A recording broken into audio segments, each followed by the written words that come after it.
Saya share layar dulu kalau gitu.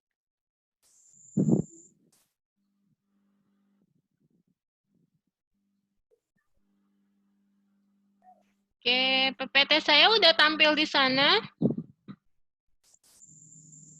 Sudah, Bu. Oke. Nah, sekarang kita masuk pertemuan kedua. Pertemuan kedua. Bentar. Apa ini? Salah.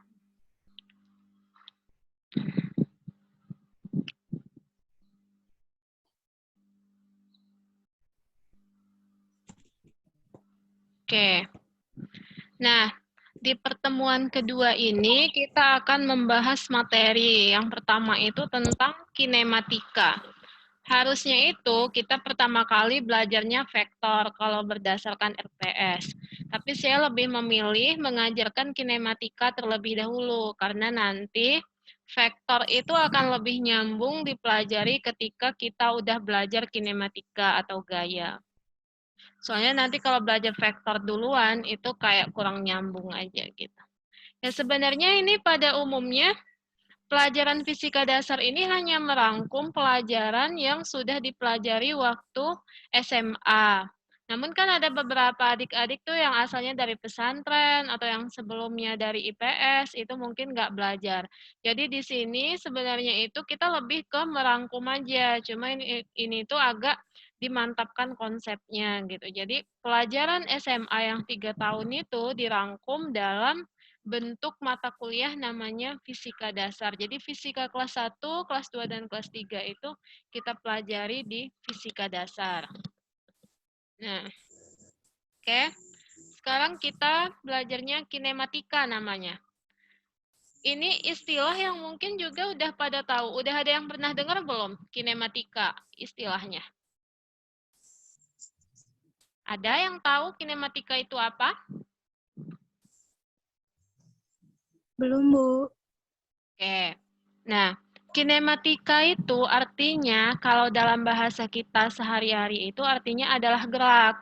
Jadi segala sesuatu yang berhubungan dengan gerak nanti itu dibahasnya dalam bab kinematika namanya. Jadi kinematika itu artinya itu adalah gerak. Kalau dinamika nanti istilahnya itu ada dinamika juga. Nah, itu artinya adalah gaya. Jadi fisika itu nanti ada kinematika, ada dinamika, dan lain sebagainya. Nah, kinematika ini adalah ilmu yang mempelajari tentang gerak. Jadi semua benda yang bergerak, besaran-besaran tentang gerak itu kita pelajari pada bab kinematika. Oke, nah sebelum kita lebih lanjut, jangan lupa berdoa dulu. Semoga Allah mudahkan proses belajar kita, pemahaman kita. Mari kita sama-sama berdoa dengan membacakan Rabbi syrahli sadri wa yassirli amri wahlul 'uqdatam min lisani yafqahu qawli. Oke, nah mungkin adik-adik bertanya, apa sih pentingnya kita belajar kinematika? Atau dalam fisika itu kok aneh-aneh aja sih? Kenapa kecepatan sebuah benda itu harus dihitung? Masa iya bola yang dilempar aja percepatannya harus dihitung, kecepatannya harus dihitung, tingginya harus dihitung? Apa sih pentingnya gitu? Kayak buah kelapa jatuh itu juga harus dihitung. Kok kayak nggak ada manfaatnya aja yang nggak penting gitu dihitung gitu. Nah mungkin ada beberapa kita yang berpikirannya seperti itu. Nah, benar, kalau misalnya yang kita hitung itu adalah misalnya buah kelapa atau apel yang jatuh dari pohon, nanti kecepatannya menyentuh tanah itu berapa, mungkin itu memang nggak ada gunanya. Kalaupun kita nggak tahu berapa kecepatan buah kelapa itu menyentuh tanah, ya buah kelapanya bakal jatuh juga. Dan kita juga bakal bisa mendapatkan buah kelapanya gitu, nggak ada urgensinya di sana, nggak ada pentingnya.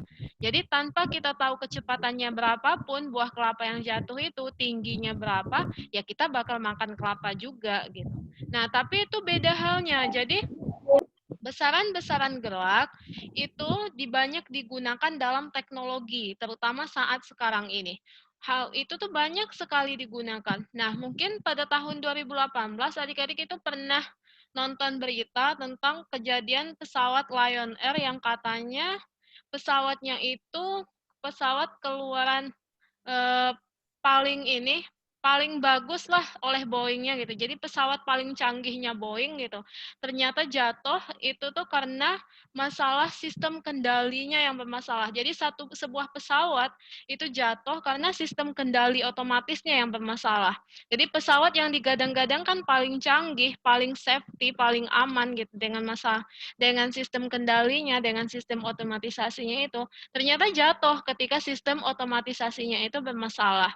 Nah, apa pentingnya sistem otomatisasi itu? Sistem otomatisasi itu dia diprogram dalam sebuah komputer, jadi nanti ini akan memudahkan kinerjanya pilot harusnya. Jadi kerja pilot itu jadi lebih mudah, lebih gampang.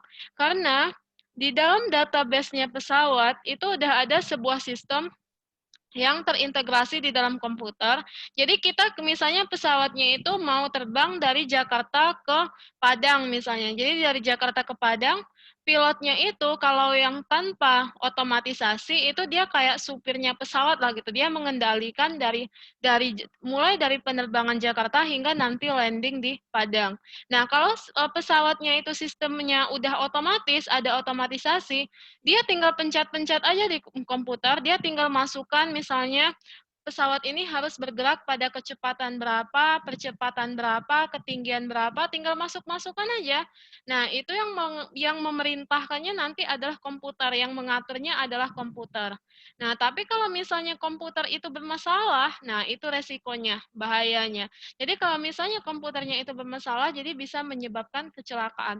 Jadi sistem autopilot pada pesawat terbang, roket, rudal, atau pesawat tanpa awak itu tuh menggunakan besaran gerak adalah menggunakan besaran-besaran gerak khususnya kinematika. Jadi kecepatannya itu kayak udah diprediksi dimasukkan ke dalam suatu komputer gitu untuk nanti tinggal kalau misalnya dia lewat sini udah komputernya tinggal memerintahkan. Jadi ibaratnya itu ininya udah nggak perlu gitu, pilotnya itu udah nggak perlu misalnya belok kiri, belok kanan, berapa derajat ke arah utara, selatan, itu tuh udah nggak perlu. Karena ketika dia memasukkan tujuan, di dalam komputernya udah otomatis, oh jadi kalau dari Padang mau ke Jakarta itu, dia tuh harusnya terbangnya itu pada ketinggian sekian, dengan kecepatan sekian, dengan kondisi cuaca yang begini itu dia harus berada pada ketinggian segini gitu idealnya itu. Jadi itu semua udah diperintahkan oleh komputer. Nah, begitu juga dengan dengan roket nanti. Jadi kalau roket itu, kalau kita salah memprogramnya, jadi kalau misalnya roket itu nggak benar masukin datanya, maka roketnya itu nggak bakal bisa sampai pada ketinggian yang diinginkan. Jadi ada perhitungannya, ada yang dimasukkan datanya ke dalam sana. Jadi data-data angka-angkanya itu udah dihitung duluan, udah dapat duluan. Nah, itu yang dimasukkan ke dalam komputer, nanti komputernya yang memerintahkan kepada sistem mekanik teknologinya, baik itu roket, rudal, atau pesawat terbangnya. Nah, mungkin pernah juga ada yang ini baca berita ketika tahun 2020 itu sebuah rudal dari ini rudal Iran itu mengenai pesawat sipil. Jadi satu pesawat itu hancur dan semuanya meninggal karena kena sasaran rudal salah alamat. Nah, mungkin kita bertanya-tanya, kenapa rudalnya bisa salah sasaran? Salah satu penyebabnya rudal itu salah sasaran adalah salahnya data yang dimasukkan. Jadi salahnya perhitungan matematis dan fisiknya sehingga dia itu geraknya itu nggak tepat. Jadi harusnya dia mengenai yang lain, malah mengenai pesawat sipil. Nah, jadi kesalahan-kesalahan yang seperti ini itu tuh sangat fatal kalau terjadinya di dunia teknologi.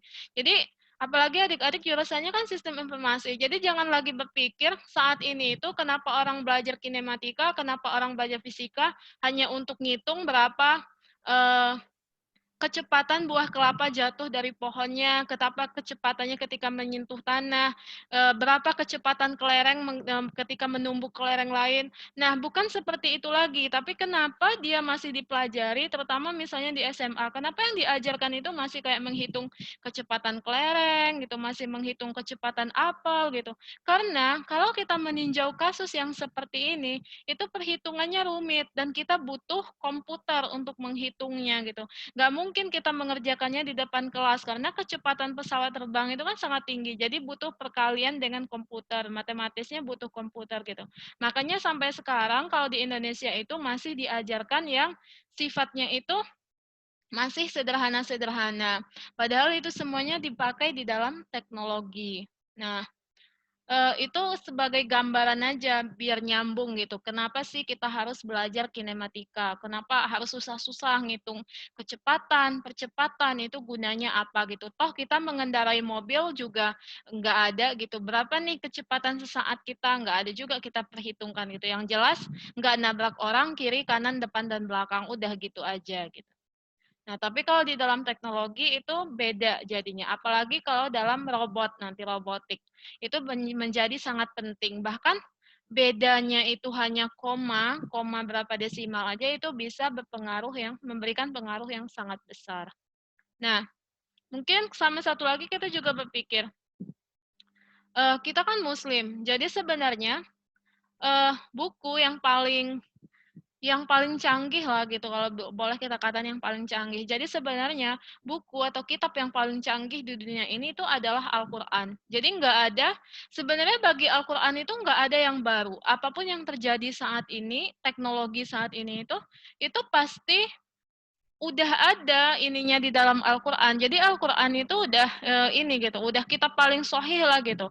Mau kita pikirkan misalnya kayak sekarang ada namanya teknologi 5G. 5G itu mungkin baru di saat sekarang gitu bagi kita gitu. Tapi sebenarnya gitu kalau di dalam Al-Qur'an itu kan udah bukan sesuatu yang baru lagi. Jadi semuanya itu kan dibahas di dalam Al-Qur'an, termasuk dengan gerak ini gitu. Di dalam Al-Qur'an itu salah satunya di dalam surat An-Nur ayat 43 itu Allah menceritakan kepada kita bahwa di dunia ini banyak hal yang bergerak. Salah satunya itu adalah awan.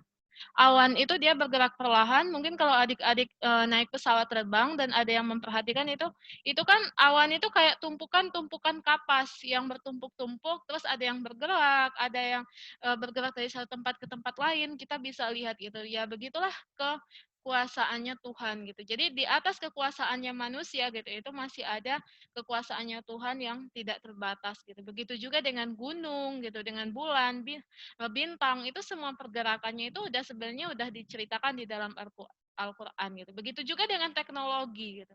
Semuanya itu sebenarnya udah diceritakan. Nah, kenapa kita belum bisa menghubungkan gitu, belum bisa mengkajinya? Bukan berarti Al-Qur'annya yang ini gitu. Al-Qur'annya yang tidak mengikuti perkembangan zaman. Hanya saja kemampuan manusia itu kan terbatas. Jadi, pengetahuan manusia dalam menafsirkan ayat-ayat Allah itu pasti juga terbatas gitu. Jadi kita tuh hanya bisa belajar ya sedikit gitu.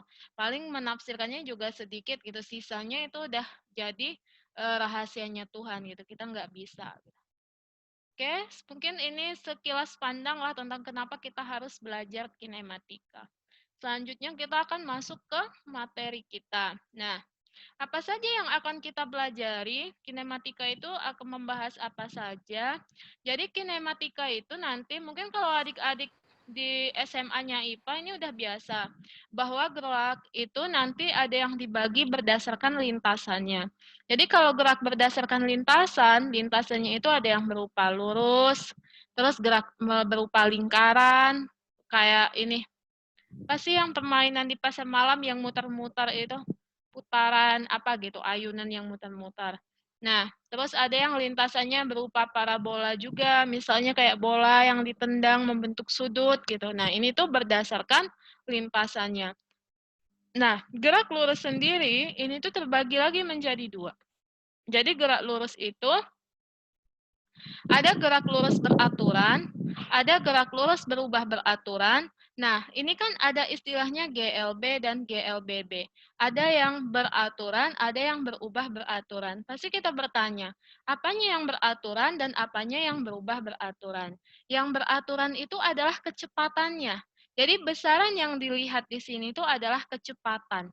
Karena besaran gerak itu kan ada kecepatan, ada posisi, ada waktu, perpindahan, ada percepatan gitu. Nah, besaran gerak yang cepat yang beraturan itu adalah kecepatan. Jadi di sini kecepatannya itu teratur. Kalau kecepatannya itu teratur, berarti dia nggak mengalami perubahan. Nggak ada kata berubah kan di dalam GLB. GLB itu kan gerak, lurus, beraturan. Nah, yang beraturan apa? Yang beraturan itu V-nya, kecepatannya. Jadi kecepatannya itu konstan. Kalau bahasa matematisnya itu yang tetap itu disebutnya konstan. Nah, karena kecepatannya konstan, maka percepatannya itu sama dengan 0. Percepatan ini apa? Percepatan itu adalah perubahan kecepatan terhadap waktu. Karena V-nya ini konstan, maka kan nggak ada terjadi perubahan kecepatan. Perubahan kecepatan itu kan baru terjadi ketika kecepatannya itu berubah-ubah setiap waktu. Kalau kecepatannya sama aja dari mulai bergerak hingga akhir, nah, itu namanya adalah kecepatan yang konstan. Jadi kalau kecepatannya konstan, otomatis percepatannya adalah 0. Nah, dan rumus yang ada di GLB itu hanya satu. Jadi rumusnya itu adalah V S dibagi T. V ini bisa kecepatan, bisa kelajuan. S ini dia bisa jarak atau perpindahan. Dan T ini adalah waktu. Nah, mungkin masih ada yang masih bingung dengan simbol. Bagi sebagian orang mungkin biasa. V itu adalah simbol untuk kecepatan, S ini adalah untuk jarak, T ini adalah waktu. Tapi ada sebagian lain lagi yang bahkan V ini nggak tahu ini simbol untuk apa. V ini tuh untuk kecepatan. Diambil dari kata velocity. Velocity itu kan bahasa Inggrisnya. Jadi V ini singkatan dari velocity, kecepatan. Nah, kalau S ini diambilnya itu dari bahasa Inggrisnya juga, cuma diambilnya itu huruf tengah, distance, jarak. Nah, kalau T udah jelas dari ini, bahasa Inggrisnya juga time, waktu. A ini juga diambil dari bahasa Inggris, acceleration, percepatan. Kan ada sekolah tuh namanya ada kelas namanya kelas Axel. Kelas Axel itu kan dipercepat, harusnya dia 3 tahun, jadinya malah 2 tahun. Nah, makanya akselerasi itu artinya adalah percepatan, dan A ini singkatan dari acceleration bahasa Inggrisnya. Nah, begitu juga dengan simbol-simbol yang di sini. Nah, tadi kita udah bahas GLB itu yang beraturan adalah V-nya. Nah, di sini kan GLBB. GLBB itu berarti berubah beraturan. Apanya yang berubah? Yang berubah itu adalah kecepatannya terhadap waktu.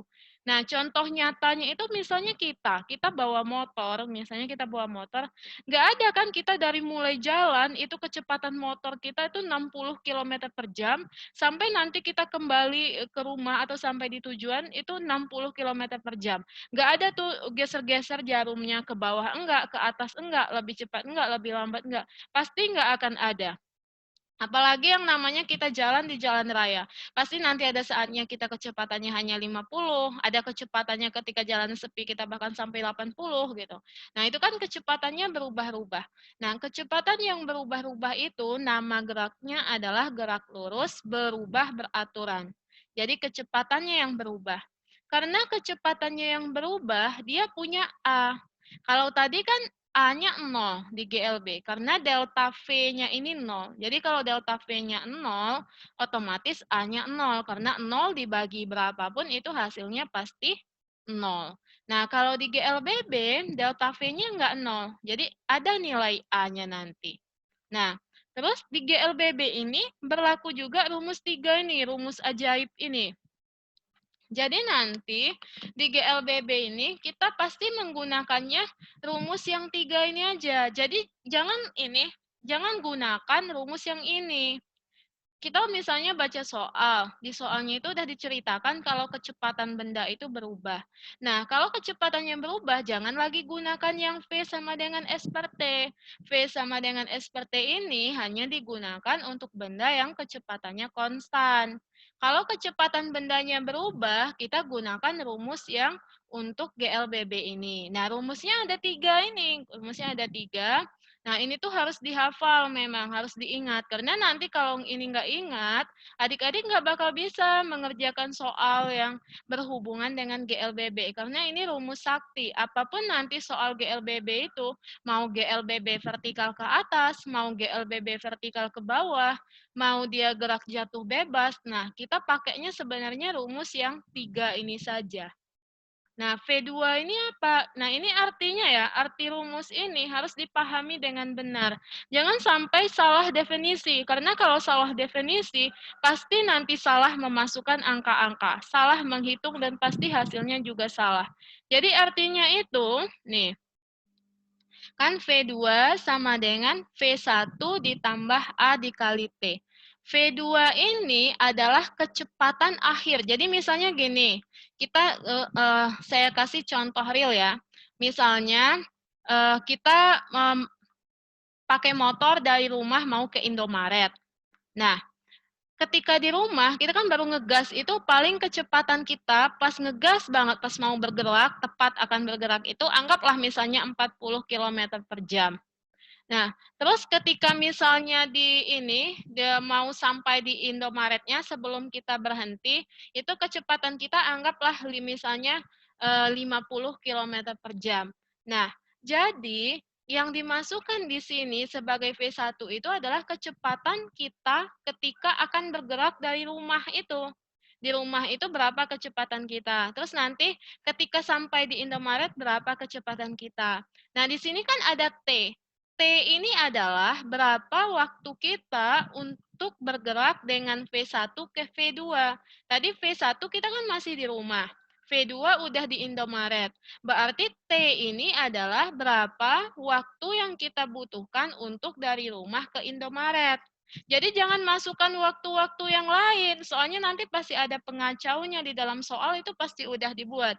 Jadi intinya itu, pokoknya kalau yang T ini adalah waktu terjadinya perubahan kecepatan dari awal menjadi akhir. Ini nggak hanya dari rumah ke Indomaret ya, boleh aja misalnya dia dari rumah sampai setengah perjalanan. Boleh aja, berarti ini kecepatan saat setengah perjalanan. Berarti waktunya adalah waktu dari rumah sampai ke setengah perjalanan. Jadi ini sama ini dan ini tuh harus nyambung. Jangan nanti dia mintanya ketika kita setengah perjalanan, kita malah masukin waktu dari rumah sampai balik ke rumah lagi. Jadi waktu pulang pergi. Jadi ya salah nanti hasilnya. Makanya arti rumus itu harus kita pahami juga. Nah, kalau ini kuadrat, ini juga jadi kuadrat. Tapi di sininya nggak A dikali T lagi. A ini adalah percepatan. Tapi dia di 2 dikali A dikali S. S ini adalah jarak untuk terjadinya perubahan kecepatan dari V1 menjadi V2. Jadi berapa jarak yang dia tempuh ketika awalnya V1, terus ketika akhirnya dia V2. Gitu artinya. Nah, begitu juga dengan S. S ini kan V1, kecepatan awal, dikalikan T tambah setengah AT kuadrat. T ini adalah jarak S ini adalah jarak yang dia tempuh untuk selang waktu tertentu. Jadi T-nya berapa? Misalnya jarak untuk 5 sekon gitu, jarak untuk 5 jam gitu.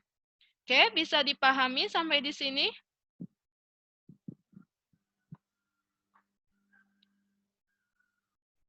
Ada yang mau bertanya dulu sebelum kita lanjutkan?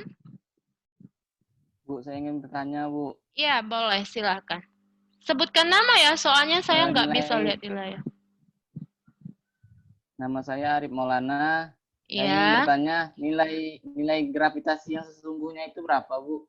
Oh, oke. Nah, berapa nilai gravitasi yang sesungguhnya? Karena ada A-nya sama dengan 9, bukan A ya, G ya, simbol gravitasi itu G, singkatan dari gravitation itu, bahasa Inggris juga. Jadi kalau A ini percepatan secara umum simbolnya. Kalau gravitasi itu G, jadi G itu kadang ada yang 9,8, G itu ada yang 10 gitu. Nah, pasti sebenarnya kecepatan gravitasi sesungguhnya itu berapa? Jawabannya adalah tergantung. Tergantung dari apa? Tergantung dari berapa jarak kita dari pusat bumi.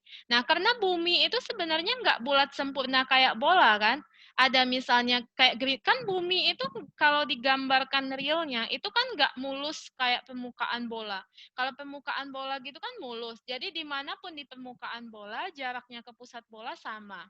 Nah, tapi bumi kan bentuknya nggak gitu. Ada gerindilan-gerindilannya, ada permukaan yang agak lebih tinggi dikit, ada yang rendah dikit, pasti begitu. Karena jangankan kita lihat bumi secara keseluruhan, kita yang dekat aja, misalnya di halaman rumah kita.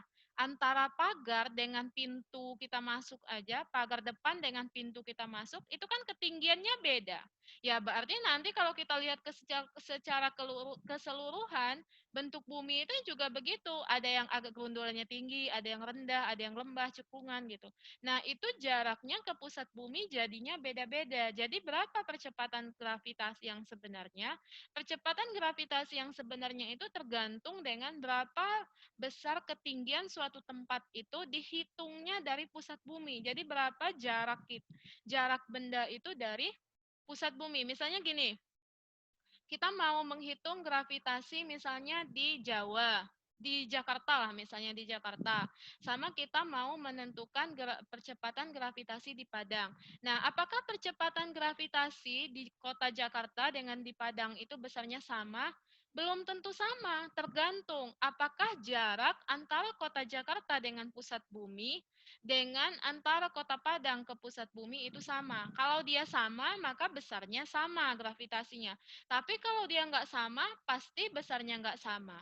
Nah, terus nanti muncul lagi pertanyaan, kalau begitu kenapa kita ngambilnya 9,8 kalau nggak 10? Kan permukaan bumi itu udah jelas nggak rata. Udah jelas nanti jarak ke pusat buminya itu nggak sama. Nah, disinilah fungsinya matematika. Jadi di dalam kita belajar matematika dan fisika itu ada namanya selalu pendekatan. Pendekatan itulah yang digunakan. Jadi nanti pendekatannya itu diambillah kalau enggak nilainya 9,8, kalau enggak 10. Karena nilai terkecilnya itu, kalau saya enggak salah ya 9,8, dan nilai terbesarnya itu 10. Jadi ada di dalam rentang itu gitu. Nah nanti kalau adik-adik belajar pemrograman, ada istilahnya pemrograman, itu dalam sebuah persamaan nanti ada namanya faktor koreksi. Misalnya kalau misalnya bikin di ini program untuk memprediksi cuaca gitu. Nah, itu ada faktor koreksinya. Faktor koreksinya itulah yang memasukkan variabel-variabel penentu yang ada di kehidupan nyata. Misalnya dalam dalam kasus bumi tadi, nah mungkin variabel pengoreksinya adalah berapa jarak suatu tempat itu dari pusat bumi gitu. Nah, itu juga yang digunakan dalam ini Google Map nanti. Google Map itu kan ada faktor koreksinya. Nggak semerta-merta rumus-rumus mentah fisika dan matematika itu dimasukkan. Karena kalau nggak pakai faktor koreksi, pasti kita tidak akan bisa datang ke tempat yang kita tuju itu dengan detail dan tepat. Itu ada faktor koreksinya. Gitu. Oke? Bisa dipahami? Tahu. Oke, ada pertanyaan lagi?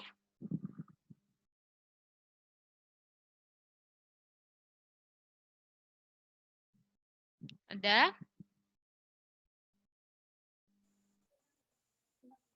Oke, kalau nggak ada pertanyaan, nah kita lanjutkan. Nah, kalau untuk gerak melingkar, ini kayaknya kita bahas di lain kesempatan aja. Karena kalau misalnya kita bahas semuanya ini akan pusing dan banyak sekali. Jadi kita bahas satu-satu dulu. Khusus hari ini kita bahasnya tentang gerak lurus dulu. Oke. Nah, saya sengaja ya menjelaskannya panjang lebar. Kenapa? Karena nanti yang akan adik-adik pakai, terutama kalau misalnya adik-adik mendalami pemrograman dalam bidang matematika nanti, atau dalam bidang, pokoknya dalam bidang teknik lah, itu pasti akan menggunakan persamaan-persamaan fisika, persamaan matematika. Jadi kalau misalnya nggak paham arti fisisnya nanti bakal kesulitan, terutama dalam merancang sebuah program nanti. Gitu. Jadi sengaja saya jelaskan panjang lebar. Lagian kalau saya sih berpikirnya, kalau misalnya saya sebutkan aja ini, saya jelaskan aja ini rumusnya, terus ini keterangannya, ini adalah percepatan, besarnya masukin ya, kalau nggak 9,8, kalau nggak 10 gitu. Kayaknya pekan depan juga adik-adik juga udah nggak tahu lagi apa yang kita pelajari hari ini gitu. Cuma saya pengen, ya kalaupun misalnya adik-adik nggak ingat gitu rumus-rumus ini nanti, setidaknya tahulah kalau misalnya ada orang ngomong gitu, istilahnya misalnya GLB atau GLBB, atau kalau ada kasus-kasus atau berita yang ada di kejadian kita yang seputar sains, adik-adik tahulah gitu sedikit banyaknya gitu, tentang apa sih yang mereka bahas. Jadi nggak hanya tahu ngitung-ngitungnya gitu. Karena kalau ngitung-ngitung itu udah apa ya, udah kayak jadi hukum alam kayaknya, hari ini hafal, besoknya lupa, terus besoknya lagi entah di mana gitu. Nah, sekarang kita masuk ke GLB. Nah, sebelumnya kan tadi saya bilang harusnya itu kita belajarnya itu dulu nama babnya itu bab vektor. Kalau di RPS-nya, RPS Fisika Dasar untuk Sistem Informasi itu. Ada namanya vektor, bab vektor. Nah, saya sengaja ini saya letakkan di awal. Karena kenapa? Karena nanti di besaran vektor dan skalar itu kita akan membahas besaran-besaran fisis. Jadi kalau misalnya adik-adik nggak tahu besaran fisisnya apa, maka nanti akan sangat membingungkan gitu. Makanya saya ke sini dulu. Setidaknya nanti adik-adik tahu kalau misalnya di dalam fisika itu besaran itu ada dua. Ada besaran skalar, namanya ada besaran vektor. Besaran skalar itu adalah besaran yang hanya punya nilai, nggak ada arahnya. Kalau besaran vektor itu adalah besaran yang punya nilai dan arah. Nah, contohnya itu besaran skalar itu adalah jarak. Kalau jarak itu kan nggak ada arahnya, nggak ada arah utara, nggak ada jarak berapa jarakmu dari rumah, berapa jarak rumahmu dari sekolah. Oh, 4,5 kilometer gitu. Kan nggak ada kita nyebutnya 4,5 kilometer ke arah utara. 4,5 kilometer ke arah timur laut. Nggak ada begitu kan. Kalau jarak itu kita bilangnya pasti berapa jarak rumahmu dari sekolah? 3 kilometer. Nah, itu tuh namanya besaran skalar. Kita hanya menyebutkan berapa nilainya. Nggak ada arahnya kemana. Tapi kalau kita misalnya menyebutkan ada arahnya, itu namanya besaran vektor. Jadi besaran dalam fisika dan matematika itu nanti ada dua ini, ada skalar, ada vektor. Vektor itu kalau dia ada arahnya. Misalnya gini, kamu pindah kemana? Saya pindah ke Tanjung Jabung gitu. Nanti ada orang nanya, Tanjung Jabung itu sebelah mananya Jambi sih kalau di peta gitu. Sebelah utarakah, selatankah, timur lautkah gitu. Nah, itu namanya adalah perpindahan gitu. Jadi kalau kita ada bicara arahnya kemana, itu namanya perpindahan. Tapi kalau kita hanya bicara ininya, panjangnya, jaraknya, itu namanya adalah ini nanti skalar. Nah, jadi bedakan ya antara jarak dengan perpindahan. Ini konsep dasar banget, jarak dengan perpindahan ini. Jarak itu nggak ada ininya, nggak ada arahnya. Kalau perpindahan itu dia punya arah. Jadi kalau jarak itu yang kita hitung itu panjang lintasan total. Misalnya ada ini, kita misalnya pergi ke musola atau pergi ke surau dekat rumah kita. Nah, kita pergi dari rumah kita terus ke musola, terus balik lagi kita ke rumah kita. Nah, kalau ditanya berapa jarak yang sudah kita tempuh, berarti harus kita hitung berapa meter yang sudah kita tempuh, berapa meter kita jalan dari rumah ke surau, terus dari surau ke rumah lagi. Itu kita hitung semuanya. Tapi kalau perpindahan, yang diperhatikan itu hanya posisi awal dengan posisi akhir. Nah, misalnya kayak tadi, kita dari rumah ke surau, terus kita pulang lagi ke rumah. Posisi awal kita di rumah, posisi akhir kita adalah di rumah. Berarti perpindahan kita selama itu nggak ada. Walaupun kita udah capek misalnya jalan dari rumah ke surau, terus balik lagi balik lagi ke rumah. Nah, itu perpindahannya tetap nol. Kita nggak berpindah posisi. Jadi kalau perpindahan itu yang dilihat posisi awalnya dan akhirnya. Apakah dia punya perbedaan? Misalnya awalnya kita berdiri di sini, terus akhirnya nanti kita ada di mana?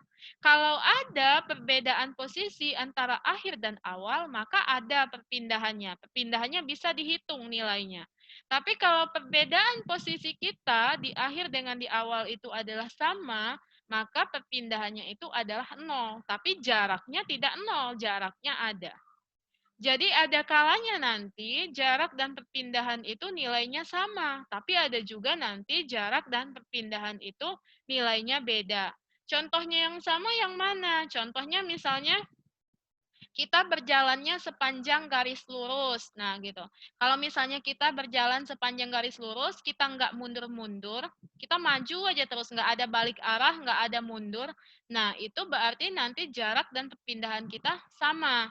Tapi kalau misalnya kita berjalan, walaupun kita berjalan di garis lurus, tapi kita ada maju, terus nanti kita setelah beberapa saat lagi kita mundur lagi ke posisi sebelumnya. Nah, itu jarak dan perpindahannya nggak sama.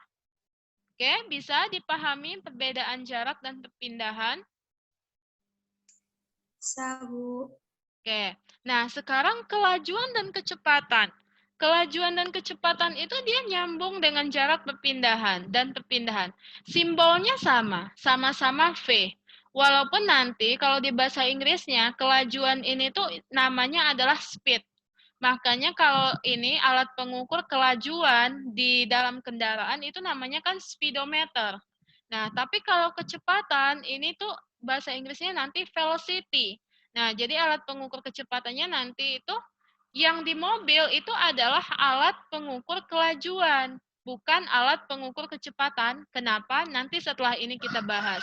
Nah, karena tadi, nih, kelajuan itu adalah besaran skalar, nilainya saja. Sedangkan kecepatan itu adalah, sorry, ini salah ini. Ini harusnya kecepatan ini besaran vektor. Bentar, saya edit dulu.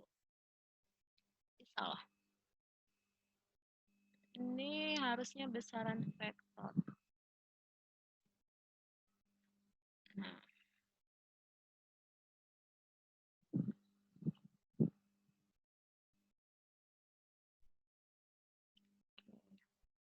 di kecepatan itu adalah besaran vektor, sedangkan kelajuan itu adalah besaran skalar. Nah, makanya alat pengukur yang di mobil atau di motor kita itu namanya adalah speedometer. Speedometer itu adalah alat pengukur kelajuan. Kenapa? Karena kan di speedometer itu hanya ada angka-angka. 60, 80, 100, 120. Nggak ada kan ketika kita belok kiri, 60 meter ke arah kiri. Terus ketika kita belok kanan, dia bilang lagi 40 meter ke arah kanan gitu. Nggak ada di situ, nggak ada arahnya. Yang ada hanya angkanya. Makanya disebutnya itu adalah kelajuan. Jadi alat ukur yang ada di kendaraan kita itu yang diukur itu adalah kelajuan, bukan kecepatan. Karena kalau kecepatan itu nanti ada arahnya. Karena dia adalah besaran vektor. Nah, terus gimana cara ngitungnya? Kalau kelajuan itu dia jarak yang di atas, jarak dibagi waktu total. Tapi kalau dia kecepatan, ini yang dipakai adalah perpindahan. Jadi nanti hati-hati. Kalau kelajuan itu di atasnya jarak, kalau kecepatan di atasnya perpindahan. Walaupun simbolnya nanti kadang sama-sama aja, sama-sama V sama dengan S dibagi T. Tapi ini artinya beda. Kalau kelajuan itu yang di atas jarak, kalau kecepatan yang di atas perpindahan. Nah, sekarang kita mengenal istilah adanya besaran dan satuan. Ini harusnya kita bahas ketika kita membahas bab vektor, tapi nggak apa-apa di sini aja biar nyambung. Jadi besaran itu misalnya jarak, perpindahan, kelajuan, kecepatan, percepatan, waktu, gaya,